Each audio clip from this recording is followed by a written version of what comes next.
Hello and welcome to a on the road live edition of the Cyclone Insider Podcast.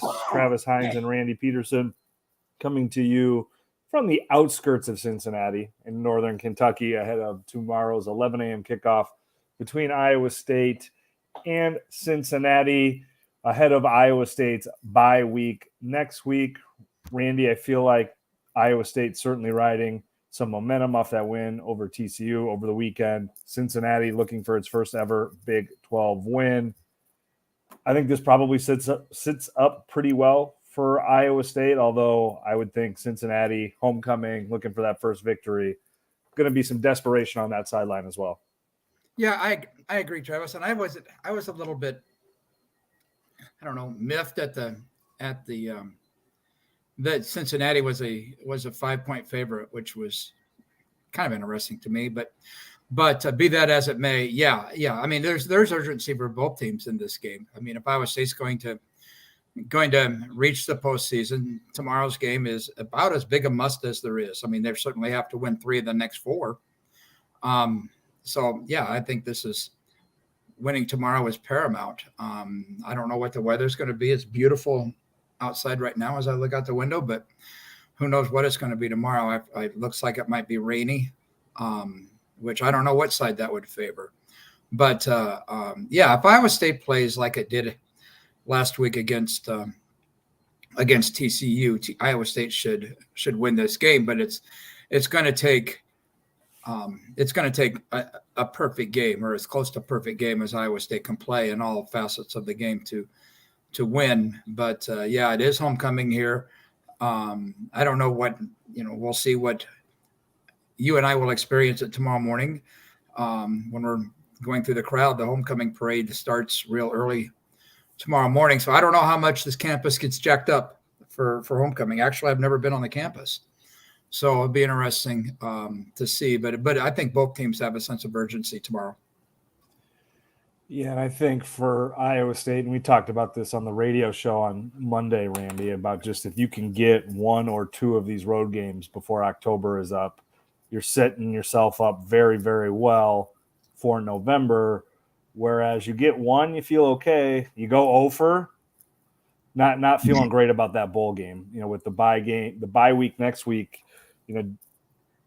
Iowa State obviously wants to win the game, but there's just that when you're plotting the course to 6 wins, going into that bye week with a little bit of breathing room against what should be an incredibly winnable game against what looks to be a bad Baylor team on the road, Halloween weekend. I mean, I think that would put a exclamation point on this unofficial first half or pre-bye week section for Iowa State to go from the lows of that Ohio game to having a real high, winning the first road game since Iowa last year in the same state.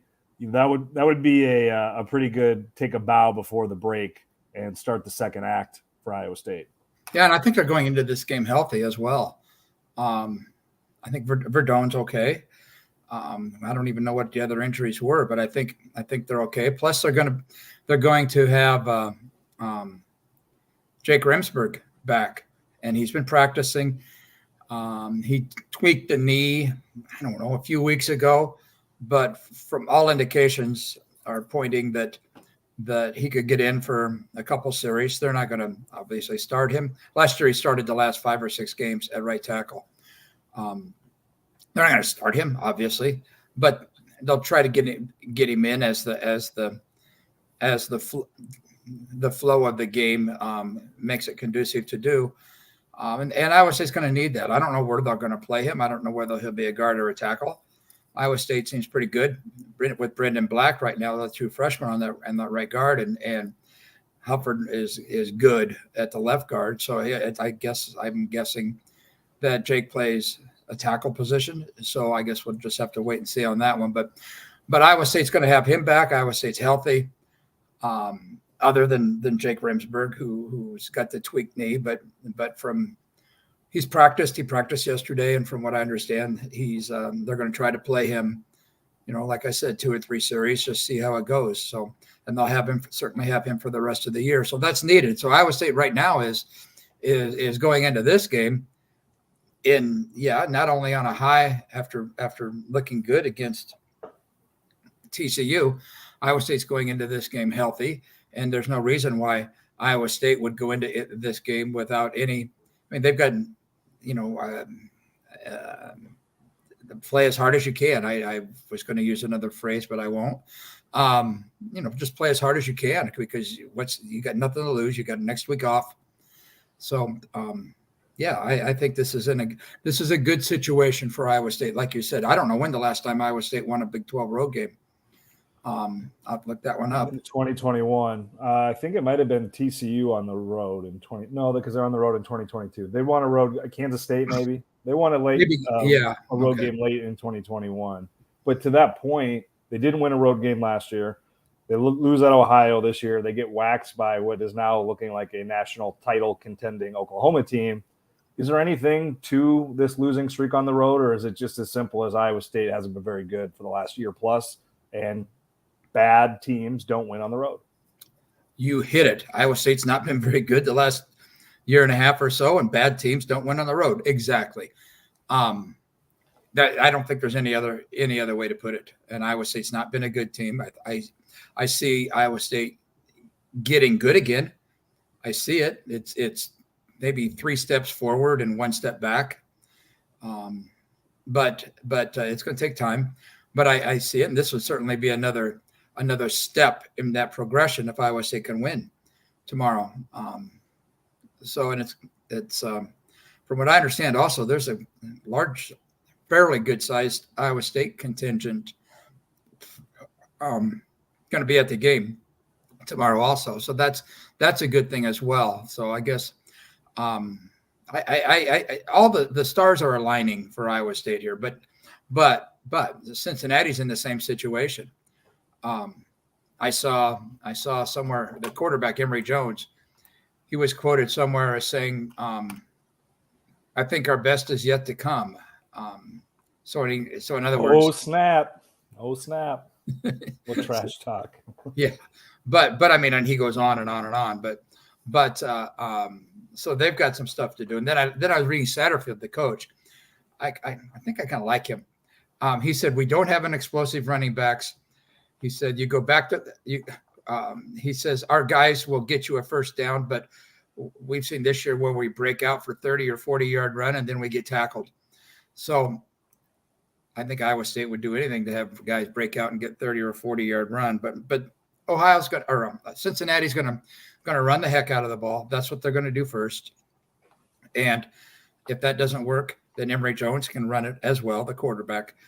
And where's Iowa State's defense been a bit shaky over at some points during the last few years, the running game. And you wrote about it this morning or yesterday or today, or I don't know when, Travis, but it goes back to fundamentals of tackling. And I thought what Haycock said this week during media day was interesting. And he's exactly, it's exactly what's happening.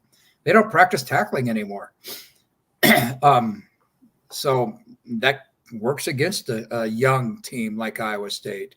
So I guess we're going to see how that's going to work, their rushing game against Iowa State's rush defense.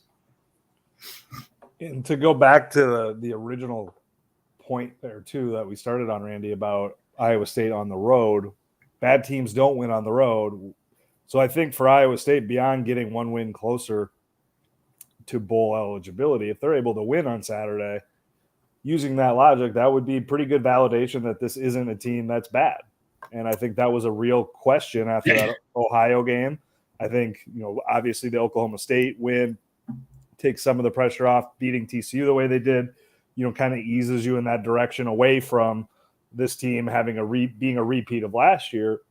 And I do think the thing worth considering is, for as much discussion as we gave Brocktober when Iowa State would win in October with Brock Purdy as quarterback, that predated Brock Purdy, right? Like they got in 16, 17, they got better as September gave way to October, gave way to November, and then things would usually peter out with having just not the numbers of talent.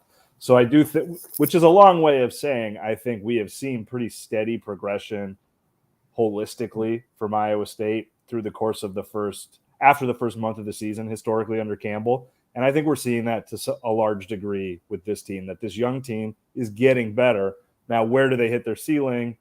Where do they run out of gas, to steal a talking point from you from Men's Basketball Media Day on Wednesday?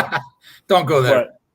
But are they able to carry that through all the way through October and into November? That remains to be seen. But I think given where Iowa State was, both in preseason expectations and with the loss to Ohio, to be where they are, not only in terms of win-loss, but to watch the product on the field and to see them moving in the right direction when it wasn't always clear that was going to happen. You got to be feeling really good if you're Campbell. You got to be feeling pretty good if you're an Iowa State fan.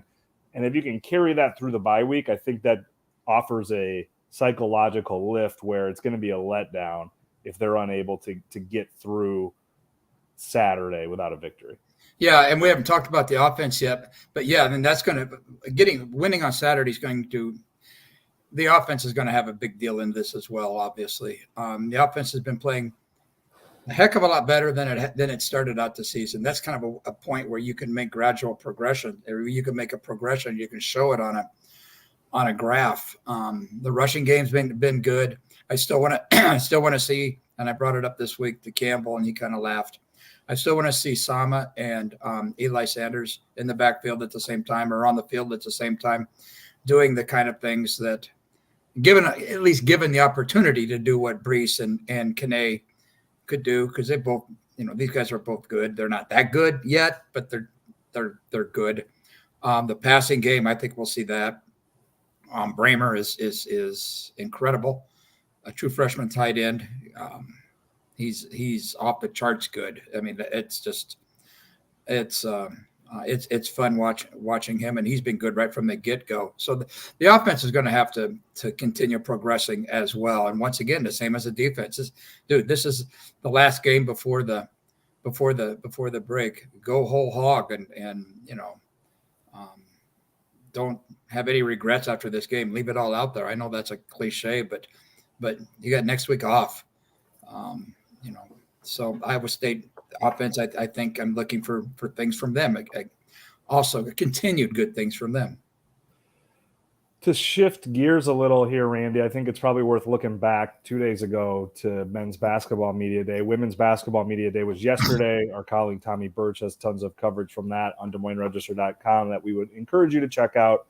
But Randy and I were at Men's Basketball on Media Day on Wednesday. Anything jump out to you, Randy, since we haven't had a chance to talk about it yet? Yeah. Shortly after Media Day, the basketball preseason predictions came out for the Big 12, and for Iowa State to be picked 7th. You wrote the story. Iowa State to be picked 7th. That's probably about right. As you mentioned this morning in the airport, seventh place will get you into the NCAA tournament in this league. It's clearly the best league on the planet, the college conference. And I think that the who picked it, the coaches, right? They usually do that. The coaches got this one right, and the fact that Kansas and Houston are 1 and 2, and then it's kind of everybody else. So for Iowa State to be picked 7th, right in the middle, that's a good thing. TJ, I noticed it just, and you and I know TJ probably better than a lot of people do in that room, but TJ has a legitimate, in my estimation, and I may be wrong, legitimate. He likes what this potential of this team can be scoring wise, which obviously we hadn't seen that for a long time. This team's got shooters. This team's got athletes on the wing. This team's got playmakers.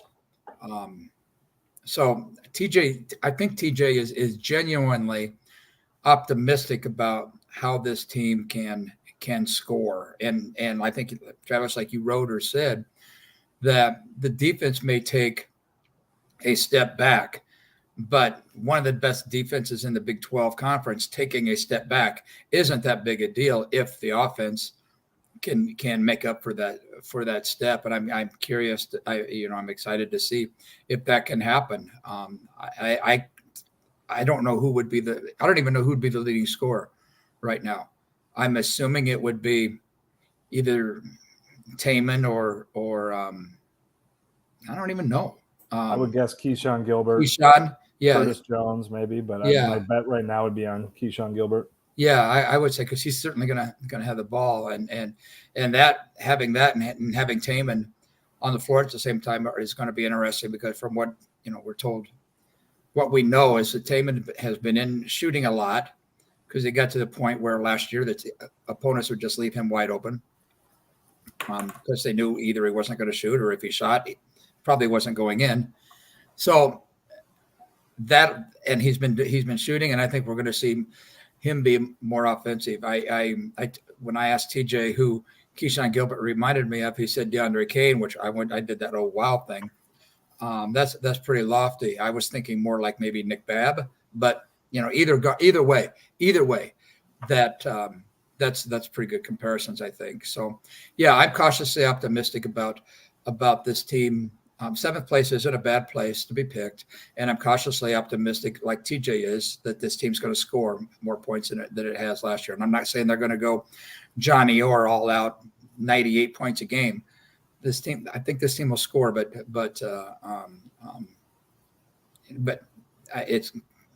going to get it from a lot of different places on the floor. Yeah, I actually think seventh is probably a tip of the cap by the Big 12 coaches to TJ Otzelberger, because when you get as young as Iowa State is getting, that usually portends a rebuilding year. But obviously getting that top 10 recruiting class eases things. But I think when you look at the rosters that Iowa State and TJ Otzelberger and his staff have had the last 2 years, to get those to not only to the NCAA tournament, but to be playing pretty high-level basketball consistently over a couple different stretches in both of those seasons, I think picking them and him seventh by the rest of the league is probably a tip of the cap that, hey, these guys have figured it out with rosters the last 2 years.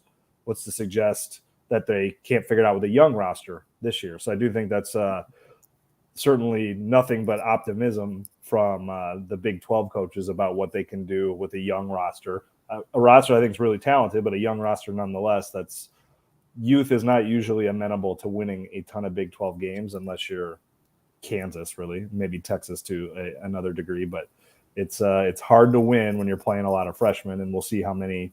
I think we'll see at least two for sure for Iowa State in their rotation with Omaha Ballou and Milan Momcilovic. But those other guys might get a chance too. But yeah, that's all I got, man. You got anything else? No, not really. I was going to bring up another topic about basketball, but let's save that for when we have basketball only. So yeah, I'm good. I think I'm going to go. I'm looking out there. It's sunny, and I think I would go sit in the sun for a while. Sunny in Cincinnati. He's Randy Peterson. I'm Travis Hines. Iowa State plays football tomorrow against Cincinnati, 11 a.m. FS1. Big 12 women's and men's media day for basketball in Kansas City next week.